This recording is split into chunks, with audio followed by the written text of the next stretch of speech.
My name is Sagar Suryakant Wagmare. My question to you is that the book sent by the God for that period, but where it is written that Quran is the last book sent by the God. میں صاحب نے اچھا سوال پوچھا ہے کہ قرآن میں کہاں لکھا ہے کہ Quran is the last book sent by God. بہت اچھا سوال ہے. باقی کتابیں صرف اپنے لوگ کے لیے بھیجی گئی تھی. میں بائبل کا ذکر کر چکا ہوں. Gospel of Matthew chapter number 15 verse number 24. Gospel of Matthew chapter number 10 verse number 5 to 6. Quran میں ذکر آتا ہے سورہ احزاب میں سورہ نمبر 33 آیت نمبر 40 میں ما کان محمد ابا احد من رجالکم ولکن رسول اللہ وخاتم النبیین وکان اللہ بکل شیء علیما.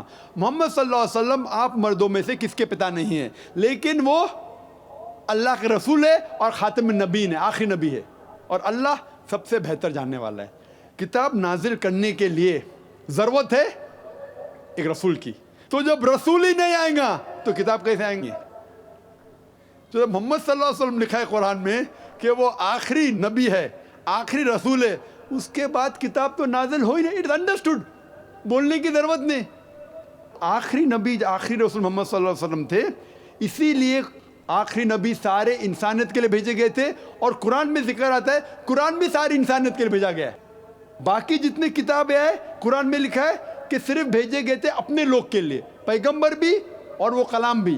لیکن قرآن مجید جیسے کہ محمد صلی اللہ علیہ وسلم ساری انسانیت کے لیے تھے، قرآن بھی ساری انسانیت کے لیے. اس کا ذکر ہے سورہ ابراہیم میں سورہ نمبر 14 آیت نمبر 1، سورہ ابراہیم سورہ نمبر 14 آیت نمبر 52، سورہ بقرہ سورہ نمبر 2 آیت نمبر 185، سورہ زمر چیپٹر نمبر 39 ورس نمبر 41.